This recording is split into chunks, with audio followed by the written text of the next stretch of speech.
All right. Hello. Good morning, friends. Thank you so much for joining. We are at week 8 of our Win from Within, Manage Your Mind, Manage Your Weight loss program. It is amazing that we have come this far. It's been such an exciting journey. It has been such a pleasure to be with you through the 8 weeks. We still have our private one-on-one coaching sessions available between now and Friday. So if you've not already made that appointment, I'm going to ask you to please get on my calendar. My goal is to really get connected with you in this last appointment to see where you are with the goal that I invited you to commit to a week ago. I want to see where you're at with that progress. I want to see where you're at with the program and really get a full picture of how things are going for you. Let me turn on my camera. Just one moment. I want to share my screen so we can take advantage of our slides. There we go. Okay. All right, friends. As I said, we are at week 8, and in recapping what we covered last week, please know that I will be emailing out your Google form today after this class. It provides me such good information, so if you will take the time to answer those questions and provide me the feedback, I am very purposeful at looking at that information prior to our one-on-one private appointments, and that will be of high value. Last week, we covered buffering and false pleasure. And interestingly enough, many of us had the opportunity to coach to and speak about ways that buffering shows up in our lives. Now, remember, buffering is when we choose to do something that we know isn't in our best interest. It creates a net negative impact in our lives, and we usually use it as a way to avoid unpleasant emotions. So we covered buffering and false pleasures. We also discussed why being overweight is rarely about the weight, and more often than not, it's about what's going on just underneath those surface level emotions. And we also discussed how we layer negative emotions on top of one another to create a self-defeating pattern. And coaching is all about interrupting that cycle and figuring out what's going on underneath those layers so that you can get to the root cause of the issues and create something better. We discussed the pros and the cons of the way that dopamine works within our system and how it impacts us and how it can be triggered and how we can respond when dopamine is present in our systems. And then we discussed processing our emotions and nurturing new thoughts and emotions. I actually created a 10-minute takeaway that is available through my Facebook page about processing emotion. So if you haven't had a chance to watch that and you're interested in learning more about processing emotion, hop on my Facebook page. The video is there. It may be 1 or 2 posts down on the page. I also will post that to my webpage under my vlog tab if you would like to watch that. And then last week, we conducted a live training call, a live coaching call, and a couple of our weight loss clients were able to come in and actually be coached in that space and at that time. It was so much fun. Thank you for joining me for those that were able to attend. I'm going to clean up that video and edit it down just a little bit and provide you all with a replay link so you can see what live coaching looks like and what kind of issues other people are bringing to the table when it comes to coaching opportunities. Now, finally, we concluded by talking about how to build confidence and using the 4 C's of confidence to help us move forward in building confidence and also engaging in new and better practices. So before we move forward into week 8, again, I want to invite you to recommit to that goal. I have a note in everybody's file about what that specific goal is, and I'm encouraging you to double down. If you were doing really good with that goal that we identified together and you've gotten just a little bit off track, I want you to know you still have time on your side. Every day that we show up for ourselves and that we honor the goals and commitments that we make is a success. So I want to encourage you to double down, fine-tune that goal, and figure out how you can support yourself in being successful with that goal. Today's classes are actually going to speak to some of the success strategies that you could also utilize to support you in sustaining the goal which we identified. Now, in our paperwork, which I emailed out on Saturday, I provided you with 2 worksheets. One was about wasting food and how we feel about having excess food on our plate and how we handle those encounters. And then the other one wasn't really kind of more of an introspective review of things that you've done well and things that maybe you haven't done so well on as we've been pursuing this program. If you can look at those worksheets and fill them out, that will give us something to explore in our coaching appointments. And there may be something that is a trigger for you through the questions that I presented that we can speak to and work through in our one-on-one appointment. Okay, moving on. So through this process of putting the program together, I have really come into some valuable materials. And interestingly enough, I have some additional materials that I want to bring into my program and provide my future clients with. So this said, I'm going to combine and create a notebook, a takeaway notebook of our entire program from beginning to end, adding in a little more supplemental reading and a few more worksheets as well, which I want to offer and make available to you. This is a project which I'm outlining to have completed by mid-June. If you would like a hard copy of the program in a beautifully spiral-bound finish, I wanted to let you know that that option is available. I don't know what the price point will be on it quite yet, but my interest and my goal is to provide it to you at cost plus shipping and handling. So once I have it worked out and I have something I can actually show you and hold in my hands, I'm going to do a small video. It will highlight the finished booklet, and then I'll let you know how you can obtain that, and you can let me know if you want a hard copy and the quantities that you're interested in.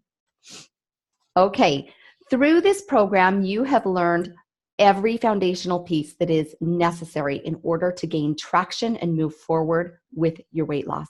We've covered hunger cues, we've covered the hunger scale, we've learned how to plan a protocol and how to do that within the proper eating windows, and we've also learned how to work through urges. You have all the puzzle pieces that you need in order to create and maintain success.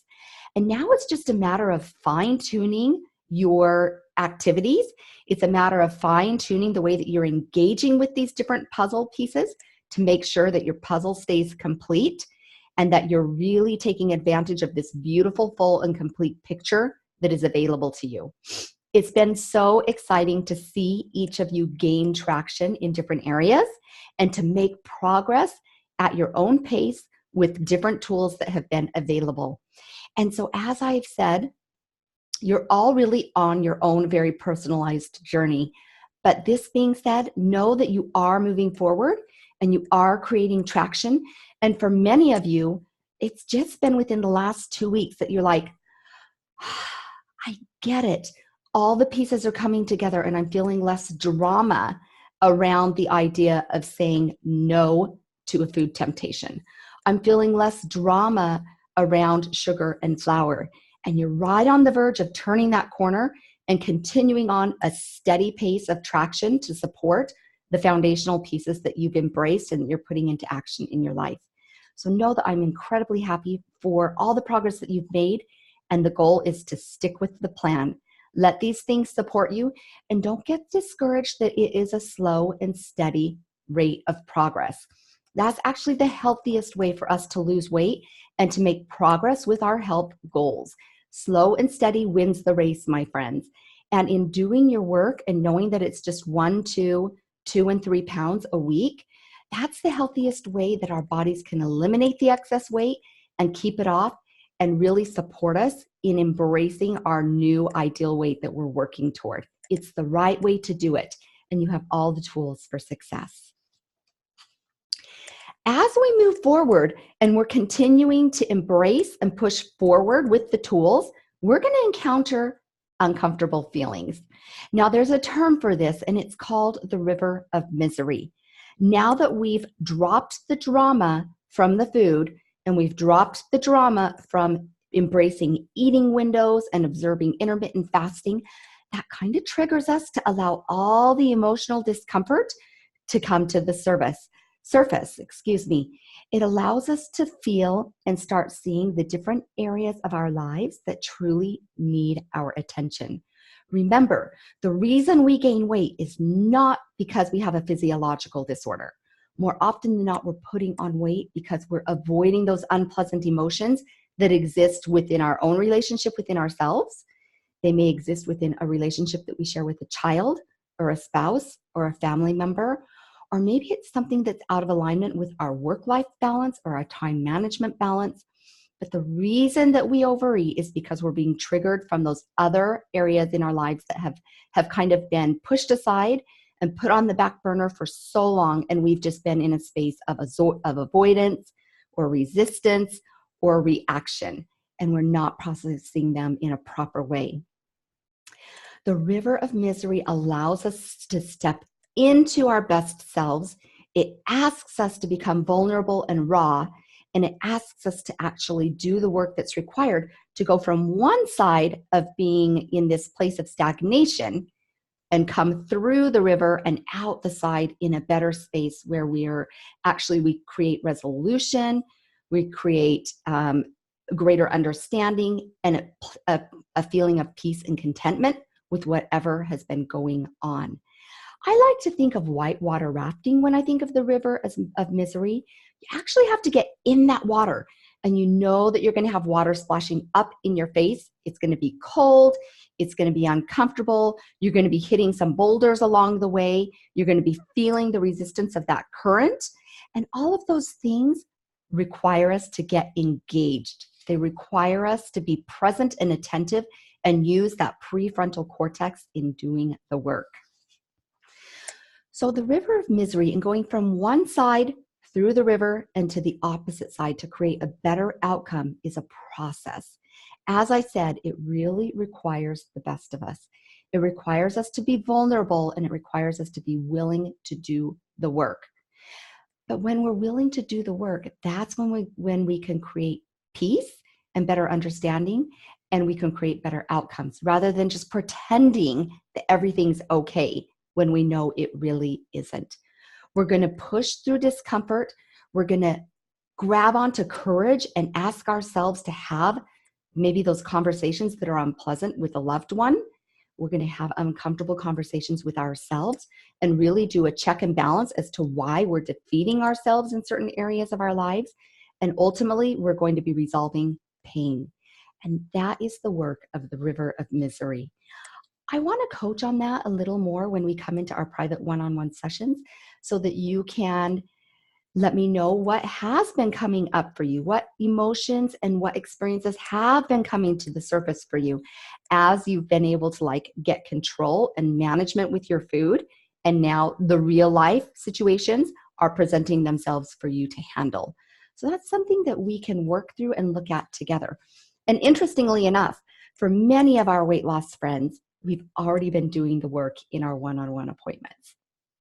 Okay, I want you to know that you are fully equipped with all the tools that you need in order to navigate the river of misery.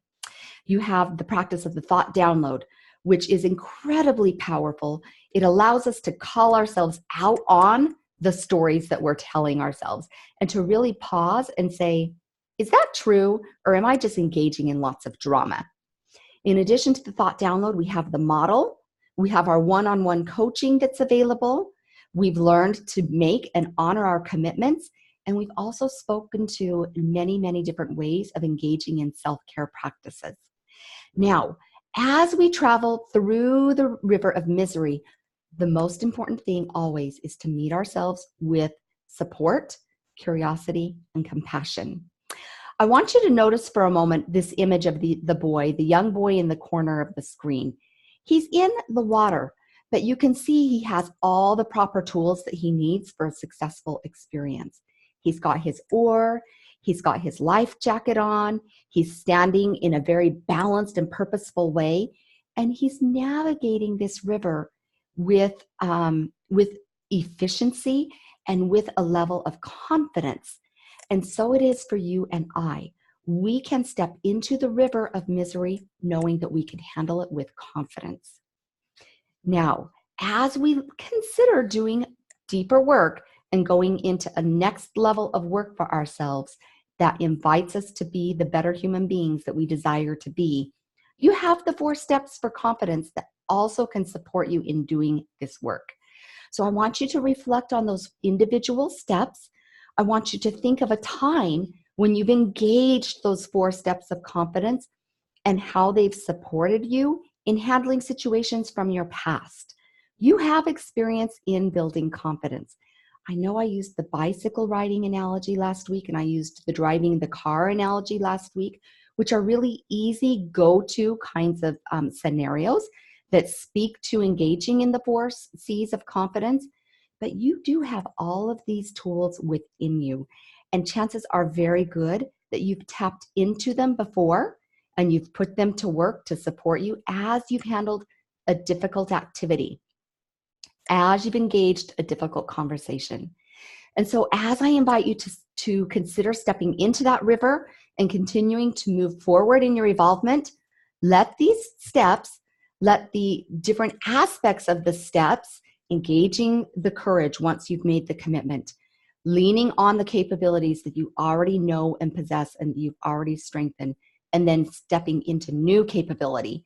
Let all of these different parts of the process support you as you move through that and you desire to create something new and better. Going through the river of misery, while hard and uncomfortable, feels so much better than sitting in a place of denial and avoidance. And it's kind of like having a thorn in your foot. We know the thorn is there and it's causing us this aggravation, but we're kind of scared to get in there and dig the thorn out. But it's only by getting to that thorn and pulling it out of our foot and releasing that pain and discomfort that we can start the healing process and start to get better. And then we're not walking with a limp. We're not walking with agitation. We're not feeling this, really quiet throb that can be present when we have a thorn in our foot. And it's just such a better way to be, and it's a better way for us to exist in our lives. Okay, on a final note with the river of misery, I want you to know that the worst thing that can happen is an unpleasant emotion. We know how to handle our emotions. We know how to process our emotions. We know that we can sit with and allow those emotions to be with us and that we're not going to die. Interestingly enough, I went out to dinner on Saturday night with my husband and we met up with a few friends. And one of the friends asked me what my most, valuable takeaway has been from coaching for myself and also with my clients that I support. And I told her that I think the most valuable thing that I've learned through coaching is that I can handle any emotion, that I don't have to be scared of my emotions. I don't have to avoid them, and I don't have to work so hard to resist them. And that emotions are things, they're just experiences. They're just vibrations in our bodies that while they will come into our being and they may cause us a physical reaction like crying or sadness or tiredness, they also pass. And we also can pass through them successfully. And when we choose to do that, then we're so much better off. So processing our emotion is the key to supporting us in this experience. Okay, be sure to let that thought download serve you as you're processing your emotions. Putting your thoughts to paper is very liberating. When we engage in that practice, we release ourselves from the responsibility of feeling like we have to babysit and entertain those emotions and those thoughts. We can set them on paper and allow ourselves to take a break from repeating them over and over again in our minds. We can set them on the paper and be like, now I can redirect my attention into something else that really needs my attention and my time and my energy. And it's going to be safe. Those emotions and those thoughts and feelings are going to sit there. They're going to wait for you, and you can come back to them when you feel ready. Ask yourselves the questions, what's really going on behind this emotion, and allow yourself to explore the reality of what's sitting either behind the emotion or just underneath the emotion. And then also ask yourself, what do I really want to think and feel? That question alone can be very empowering. It gives you permission to let go of some of the story, and it gives you permission to look at things in a new light. And that's what this process is all about. Letting go of those layers, letting go of that drama, setting the backpack down, that heavy backpack that we tend to carry that has the boulders of negative thoughts and emotions. Okay, now on the other side of the river of misery is a beautiful transformation. I've had such a wonderful time in coaching each of you as you've stepped into and you're embracing the transformational process. Now, in having this evolvement and in having this transformation, there's also discomfort. And for some of you, it's taken 2 and 3 and 4 appointments to really settle into processing the negative emotion and the negative feelings and allow the transformation to come into place and serve you in a more abundant way. And it's so funny, as we've had these one-on-one appointments and we've seen some of the discomfort come through, sometimes it presents in different situations and with different people and in different stories. But interestingly enough, more often than not, we uncover and we come down to the emotion or the thought always being the same. So it's like eating different flavors of ice cream. Maybe you're presenting me with a story all about chocolate, or you're presenting me with a story all about strawberry or vanilla. But as you're identifying different stories and scenarios and details, we're still dealing with ice cream. When it comes right down to it, we're still dealing with the fact that the ice cream is the problem. And so interestingly enough, with one of our weight loss friends, we've kind of come into this space where she has struggled with the idea of letting go of some of her past identity and embrace something new, and surrendering has been the emotion that's really been a trigger for her. I share this with you with her permission. And so over the past 2 or 3 appointments, really allowing herself to be in this place of surrendering and not meeting different people in different situations and different thoughts with resistance has been the overlying theme of our coaching experience. Now, when I clean up this live coaching call that I did earlier in the week, you're actually going to have the opportunity to see Jillian and I coach through an aspect of her being willing to surrender, being willing to give up a thought and a belief of resistance that she has been like embracing tightly, like this comfort tool, like part of her identity that she's needed to cling to and that she's really had such familiar practice in doing. And so once again, I want to reassure you that Jillian has given me permission to share this. It was a phenomenal coaching experience when we had that opportunity to speak to her attachment to this identity of not being, open to embracing new experiences and new exchanges with her partner, and allowing her to actually give into and be vulnerable and to surrender, and know that that doesn't mean that she's like less than in the experience, and that she's surrendering her power or her agency by engaging with this new opportunity to surrender. So I hope you'll take advantage of watching that and seeing that at work as she and I do coach. And like I said, it's been something that we've been able to meet on and talk through several different appointments.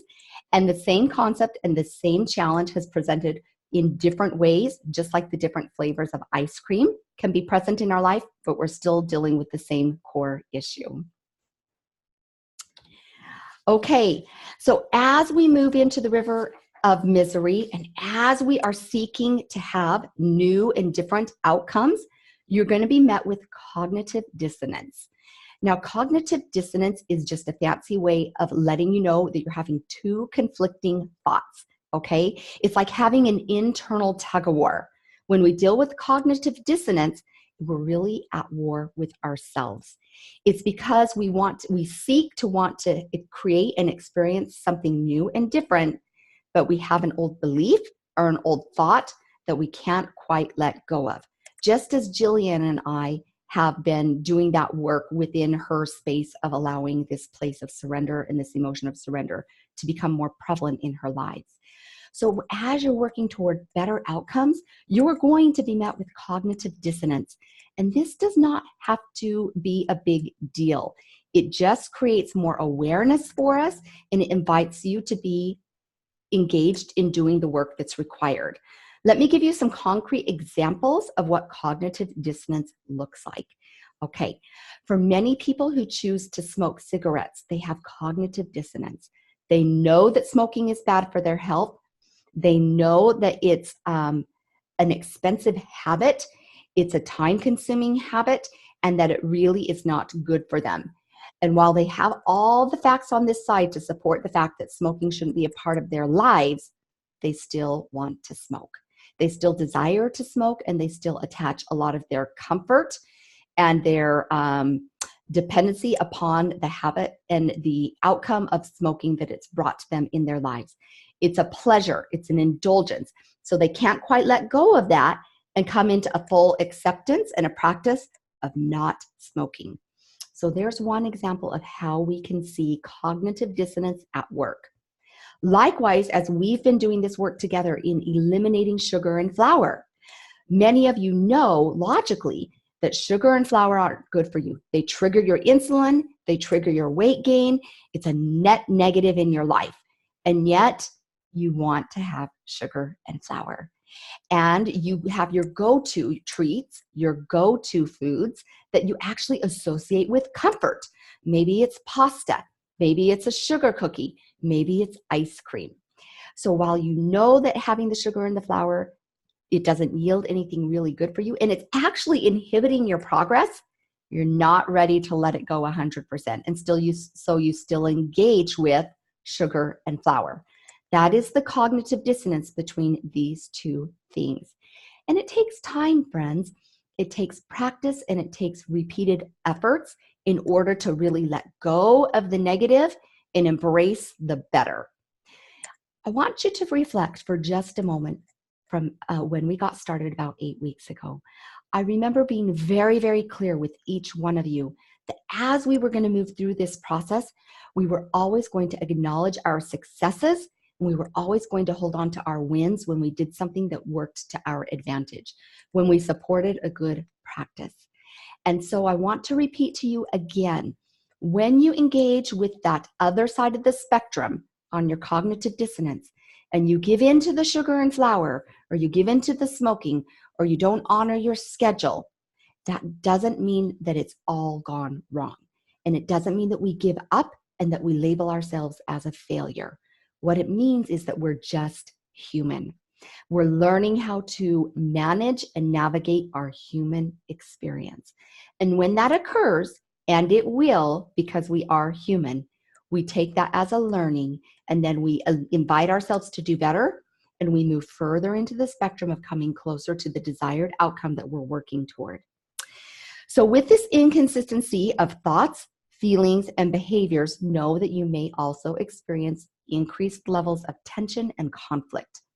That's part of our human experience, and that is what is required in order for us to evolve and come out as better individuals on the other side. The beautiful thing about it, however, is when we are making progress, it's like traveling up a mountain. We have this end goal, the peak of the mountain here that we're striving to get to.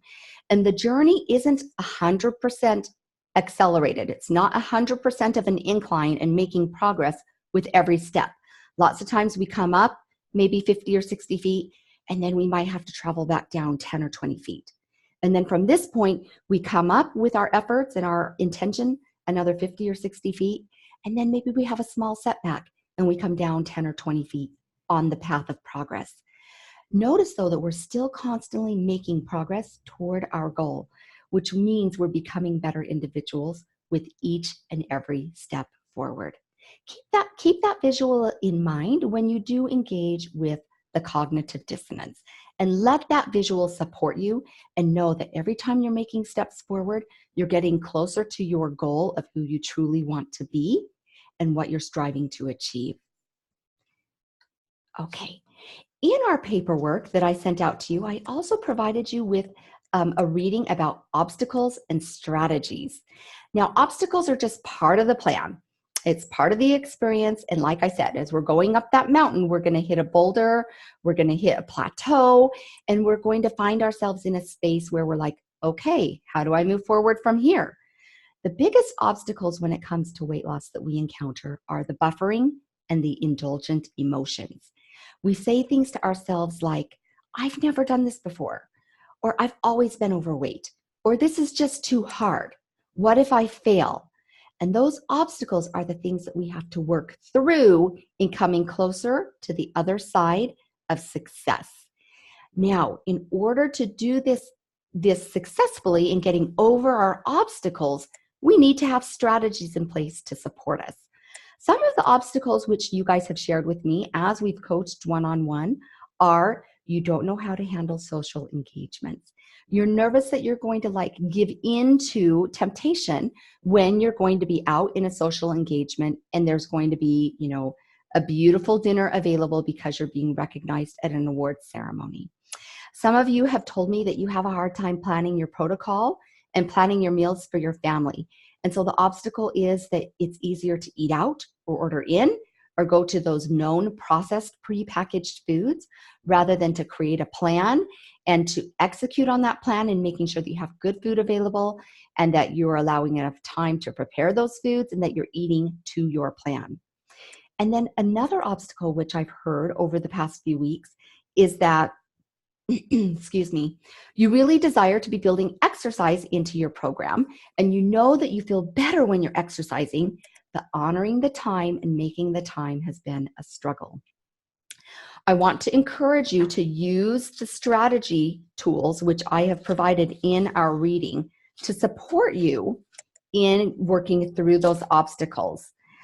In our reading, I'm finding the papers right now. In our reading, I gave you 7 steps, a 7-step outline as to how to overcome the obstacles. And then I gave you a very detailed example as well, speaking to how to honor a protocol and work through the obstacle of having protocol drama.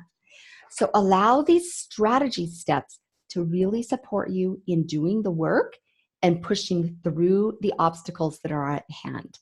I promise when you engage with a strategy and when you plan, you're going to have greater success. Remember, when we fail to plan, we plan to fail. That statement is so true across the board for so many different areas of our lives. And yet, when we do our planning and we create the strategies for success, then we ensure and we engage with success. So the counterpart of failing to plan and planning to fail is that we also engage in the plan and we do the plan and then we experience success. So let those tools support you. Take advantage of having a notebook and a pen handy and writing out a few ways that you plan to work through the obstacles of eating when you're out with company, of handling good food choices at home and making sure that you have good nutritious meals that will support not only you staying on your protocol, but also feeding your family and creating a beautiful, rich experience. Plan to figure out how to overcome your primitive state of not wanting to get out there and exercise. Do the things that are required so that you're going to put on those shoes, you're going to create that window of opportunity, and you're going to support yourself in a beautiful way. We only have to take one step at a time. That's all that's required. And whenever we're willing to engage with and do the work and embrace one step at a time, then we're moving up that mountain consistently. We're moving up that mountain with success. Okay? So give yourself the grace, extend yourself the compassion also to know that as you move forward one step at a time, you are making progress. You are experiencing something new and you are creating a new way for your brain to think and engage and support yourself in this journey. Now, it is a step-by-step process, and I've already spoken to this aspect of creating your strategy plan for success, but lean on these tools and bring your issues to our coaching appointments so that we can work through these things and we can talk through those defeating thoughts and emotions that are sitting behind your fear, and we can talk through a success plan as well so that you can experience progress.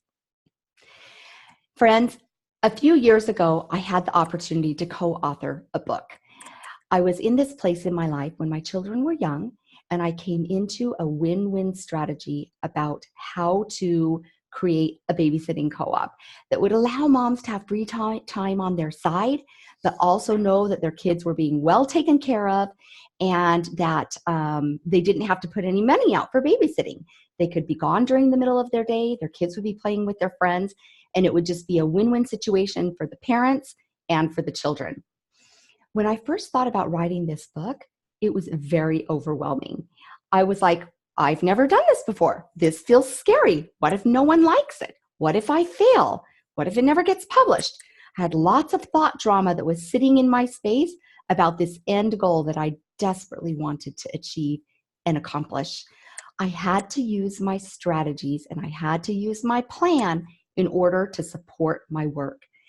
Through the 7 steps which I identified on our worksheet, I was able to engage those very specific components and those very specific steps to work through engaging with the obstacles, doing my work, breaking down my obstacles into small, actionable tasks, and then doing them, putting them against a calendar, and then creating an outcome of a completed chapter, or creating an outcome of engaging with some one-on-one interviews to get feedback on one particular aspect of the babysitting program. I used the plan, I used strategies to help me navigate the process from the beginning to the end, and I was able to accomplish my end goal successfully. But it does require a lot of thoughtful work. And so whatever your end goal is, I want you to know by having a strategy in place and then honoring your commitments, honoring your strategy and honoring your calendar, you too can come into this space of having an end goal and a tangible result that you can take great pride and feel good about having accomplished. Now, we have been able to spend lots of time in coaching, and we've had lots of time available to us in discussing the different things that are working and not working within your lives. And I want to let you know that while I did this live call last week and it was a lot of fun, I am planning to do even more. I'm going to be providing you with more opportunities to come into live coaching opportunities where you can see other people getting coached and you can experience the power that comes through group coaching. We learn so much from one another. And while we might not necessarily want to bring an issue to the table to be coached on, oftentimes the people that do bring the issues forward or the questions and comments forward that they do want coaching on, they're the same things that you're struggling with. More often than not, if one person is struggling with one concept or one practice, many people are as well. And so there's lots of value to be gained in participating and coming and even sitting and watching live coaching at work. As I move forward through these summer months and throughout the rest of this calendar year, I plan to be making this aspect and this service available to my client base and to my friends through Facebook and my email group. And I really want to turn up the volume and turn up my engagement in live coaching experiences. So please know that you will be invited to participate, and you'll be invited to also just come and sit quietly behind your phone if that's something that you want to have more experience and more exposure with. And it's a really fascinating experience. There's so much value to be had. And I, even as a student with my mentor, I sit in on and observe several coaching calls within the week because I learn so much and I learn new concepts and tools that I then take away and put into action for my own life and for my own goals and my own results. So please know I'll be reaching out to you to invite you to participate if you're interested, and also just to sit quietly on the sidelines and observe if you're interested as well. Okay, I'm so excited to talk about this concept. As I've been doing my own personal study and as I've been doing my own thought work and my own evolvement, I've really come into this place of learning that self-sacrifice is not a blessing. When we self-sacrifice and we put our needs aside at the expense of our own well-being, it is actually not a very good practice. It's kind of a detrimental practice that puts us in the back seat of our lives. It puts us in this space of resentment, sadness, discouragement, and anger. And while a lot of people believe that self-sacrifice is noble because we're attending to other people's needs ahead of our own, it really isn't a beneficial practice. Now, in sharing this with you, there is a beauty to engaging with some level of sacrifice. Of course, we're serving our families. Of course, we're serving our communities. Of course, we're serving our coworkers and the greater goal within our workspace to support desired outcomes. But it has to be coming from a clean space. If we're in this space of sacrificing at our own well-being, and we're allowing ourselves to be put in the backseat of our lives and to feel like second-class citizens and that we're not a priority within our own lives, then this isn't the right way for us to be engaging with sacrifice. We always want to be serving and showing up from a place of love and abundance. And in order to do that, we need to be investing and taking an active role in our own self-development and our own self-care. We can't ever help others effectively and to the best of our abilities until we've helped ourselves. And so as you move forward and you're moving forward with your evolvement and your development and engaging with these tools of the thought download and of prioritizing your own care, I want you to recognize that when you take care of yourself and you're feeling your own bucket first, you actually are able to give in a more abundant and beautiful way. When our bucket is dry and empty, then we don't have anything to give, and it's not a blessing. It's not a blessing to those in our lives, and it's not a blessing to us as individuals. And it's not fulfilling. It doesn't create feelings of happiness and peace and contentment. Rather, as I said, we end up spinning with lots of negative emotion of anger, sadness, exhaustion, and feelings of being depleted. So as we are moving forward with our self-care and our self-development, I want you to be very thoughtful to the fact that nurturing our good habits and nurturing our emotional well-being is a very thoughtful and abundant practice. It's through the small and consistent investments that we make in ourselves, in our self-development, that we can become something better and that we have more to offer. It's been such a fascinating concept for me to engage in, and I think that's why I fell in love with coaching. I think this is why I fell in love with the practices that surround coaching, is because it speaks to this truth. It speaks to the truth that self-development is always the better choice than self-sacrifice. Again, I just want to reiterate, I'm not against sacrificing and I'm not against serving, but it has to come from a clean, healthy, abundant space. And interestingly enough, there's kind of a spectrum if we think about it. We have those who self-sacrifice and really compromise their own well-being because they're doing it from an unclean space, a space of obligation and not out of, free will and love. And then we have a space of self-development where it's that healthy balance in giving to ourselves and giving to others. And then on the other end of the spectrum, we also have selfishness. When we're too far over in self-development and too far over in being consumed with our own thoughts and our own activities and our own worlds, and we're not giving at all from a space of compassion and consideration for others. So it's such an interesting concept. I had a chance to visit with my husband about this concept and really explore it the other night.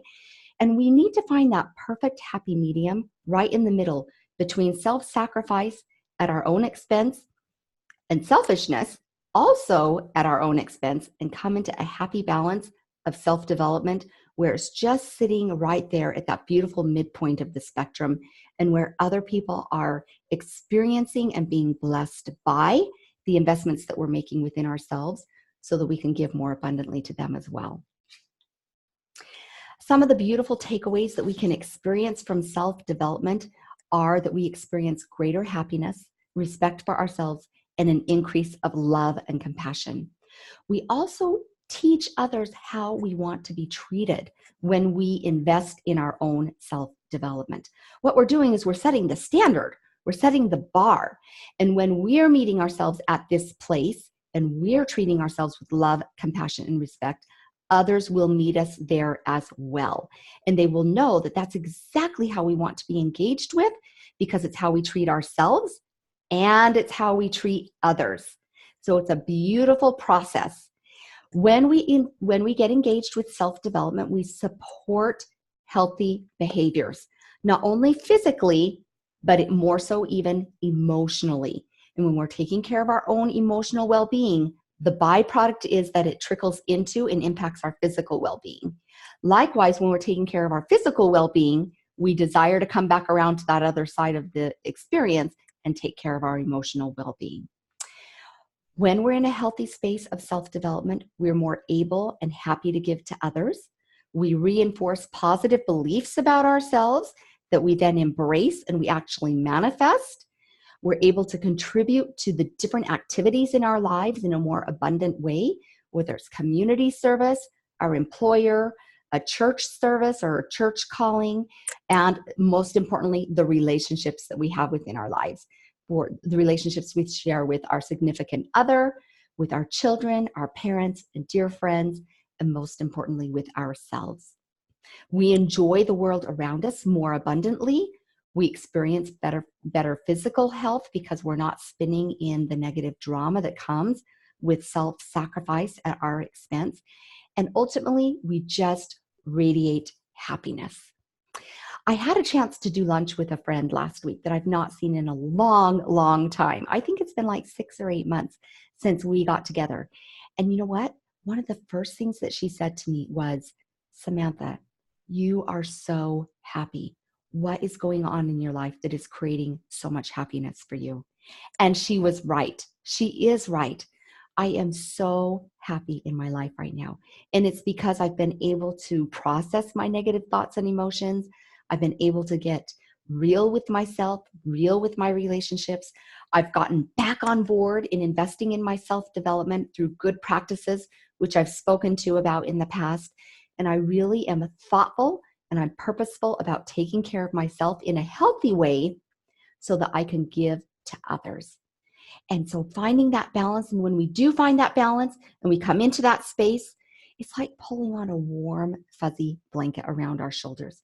It's just so comforting. It's just so reassuring. And it just feels so good. And that's how we know that we've found that beautiful balance between self-sacrifice, self-development, and selfishness. And it's not a bad thing. It's not a negative thing to be taking care of yourselves. And oftentimes as mothers, we think that if we're spending time in our self-development because we're getting to the gym as we've committed, or we're telling the children no when they want us to run them all over town, and we say, no, I'm sorry, that's not part of my plan. I'm actually going to be taking care of, planning my protocol and getting to the grocery store instead. A lot of times as mothers, we have tendencies to slip into a space where we are putting other people's needs ahead of our own. And I want to promise you that when you come back into the proper alignment with self-development, it's a blessing to all. And you will be happier and you will be more capable and more present with the people around you. And it's a beautiful byproduct. It's a beautiful experience for everyone. Okay, friends, with this being said, we are at the time and the place where I want to invite you to take advantage of meeting with me next week, not this week, but next week after the holiday for a one-on-one interview. I have been so appreciative of all the constructive feedback that I've received through this 8-week process. I've had texts and emails come in sharing lots of experiences where you've had personal wins on your side. And I've also had some texts and emails come in where you've shared something that's not working within the program and that you wanted to experience differently. This has been a blessing to me as I've rolled out my Win from Within weight loss program, as I've engaged in this space as a weight loss coach, as I've supported you in taking new action and embracing new thoughts and emotions, and as we've done the work together. And I too have grown in so many amazing ways. Trust me, I have had my highs through the 8 weeks and I have had my lows. And I have had my moments where I've had my own little meltdowns and my own little tantrums, wondering if what I'm doing matters, wondering if what I'm doing is important and blessing anyone's lives, and then also feeling that beautiful abundance that does come through when I'm able to celebrate a win for myself and a win for my clients. And that has been so rewarding. It almost makes me want to cry right now because it's been such an amazing experience for us to have together.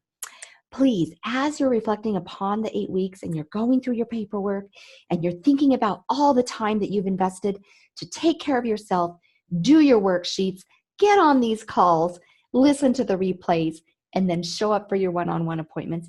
Please, I would ask you, make a list of those things that have been valuable and that you think are strengths, and make a list of those things that you felt weren't of value and maybe weaknesses.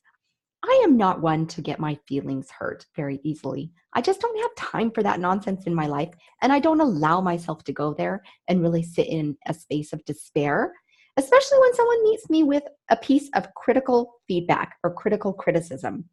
I welcome your feedback throughout the entire spectrum of this event, and I want you to know that you will be doing me a service in letting me know the ways that you have been blessed, the ways that you have been challenged, and the ways that you have been frustrated or maybe not supported as we've gone from week 1 to week 8. Please make an appointment on my calendar. I really want to spend a full hour in engaging in some questions and really having a conversation, not a coaching call, but a conversation together. On my scheduling website, on that page that you go to make your appointments, there is a 60-minute block available as well. So rather than choosing your 45-minute appointment, please select the 60-minute appointment button, and let's plan for a full hour. I'm going to send you a Google form in advance that will give you some prompts to use in thinking through some of the questions that I want to entertain so that we can make the most of our time together. I want you to know it has been my privilege to be with you on this journey. It has been my privilege to watch you create real change in your life, not only on the weight loss side, but more importantly, in your own mental well-being. And I have been honored to see you do the work. I've been honored to support you in doing the work. And I am a better person because of this. And I want to thank you from the bottom of my heart for being on board and engaging in this process. I know it has been a commitment, and I hope that it has been one that has really proven to be a blessing and a benefit for you as well. What an experience we've had over 8 weeks. Okay, friends, as I get ready to close and I'm going to take some questions and answers, I do just want to remind you that I will have a hard copy available of the complete program. It's going to be even better than what we did over these past 8 weeks. It's going to be new and improved. I have, again, supplemental material that I want to build into the program and provide additional worksheets that are going to support some of the concepts that we covered. And I'm actually going to take this program and I'm going to lengthen it from 8 weeks into 12. That's one decision that I made around week 3 or 4 in going through this process with everyone. I can see that there would be a value in adding a few more weeks to the back end of the program so that we can space out the concepts, we can space out the application, and we can provide more time for everyone to get on board in gaining that traction that they want to experience with the different parts of the program. So know that that's one change I'm going to bring into place, and I'm going to reflect that change as well in the way that I lay out the material also. So you'll be prompted on this week's Google form to let me know if you're interested in that hard copy, and then of course I will provide you with a cost when those facts are known and I have those details pulled together. Okay, with that being said, I want to open it up, and do we have any questions from any of our friends that are on the live call? I know we have a couple of friends that are doing activities. They turned their phones off, meaning the video camera off, so that they wouldn't be a distraction. I'm going to pause for just a moment. If you are with us in this live space and you do have a question that you want to bring forth about the material that we covered, about the readings that came out and the worksheets that came out, it's the perfect time for us to engage. Okay. I am not seeing anyone raise their hand at this time, which is not a problem. Know that in watching this replay, if you do end up having some questions and comments that you want to address outside of our coaching appointment and you want some clarity on before we come into our coaching appointment, you know that I'm happy to take texts, I'm happy to take emails, and we can work together to clarify some of these learning concepts that you might have, that you desire further explanation on, and I would be very happy to do that. Thank you for joining me for this week's phone call. I appreciate it so much. I look forward to meeting you in your one-on-one appointments this week. And then again, if you'll hop on and secure your 1-hour appointment next week. If you're not available between the 28th and the 31st, that's okay. I'm happy to take calls in the first week of June as well. The greater goal is that I'm meeting with you and that we're having the opportunity to really do fact gathering and information gathering as we wrap up this program and bring our experience to an end. Thank you again. You have a beautiful week. I'm so happy that we could meet in this way. Miley, any questions, or are you just saying goodbye for the day? Thank you so much for joining, Miley, and you have a terrific week. I'll be in touch soon. Bye-bye.